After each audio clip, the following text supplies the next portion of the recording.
বিছানা তো আছে। তো এরকম কোলবালিশ জড়িয়ে ধরে কম্বল গায়ে দিয়ে একেবারে চোখ বন্ধ করে ঘুম দিলাম। এরপর হঠাৎ করে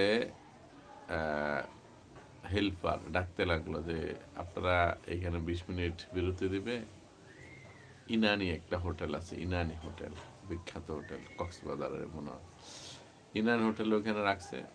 তো বলছে 20 মিনিট সময় দেওয়ার, আপনারা আপনাদের জরুরত কারো খাওয়ার প্রয়োজন হলে বা উজু ইস্তেঞ্জার প্রয়োজন হলে যান। যাই হোক আমিও নেমে পড়লাম, পেটে তো প্রচণ্ড খিদা। তো ওখানে আমার রুচিতে যে জিনিসটা টান ছিল সেটা হলো যে আমি ওইখানে মিসি আর কি গিয়ে বললাম যে ওয়েটার যারা আছে এদেরকে বললাম যে তোমরা ওই রুটি আছে কিনা, নান রুটি এদের সবজি আছে কিনা। বললো যে না রুটি নাই, ভাত আছে। কিন্তু ভাত খেতে আমার ইচ্ছা করছিল না। পরে যাই হোক বের হয়ে কোনো কিছু খাওয়ার প্রতি কোনো আর রুচি ছিল না। পরে চিন্তা করলাম যে বড় একটা চিপস নেই, চিপসটা খাই আর এক বোতল পানি নিলাম। তো নিয়ে বড় একটা পিস 60 টাকা দিয়ে একটা চিপসের প্যাকেট কিনলাম। তারপর 35 টাকা দিয়ে একটা কিনলাম, মানে ক্যান পানি খাওয়া।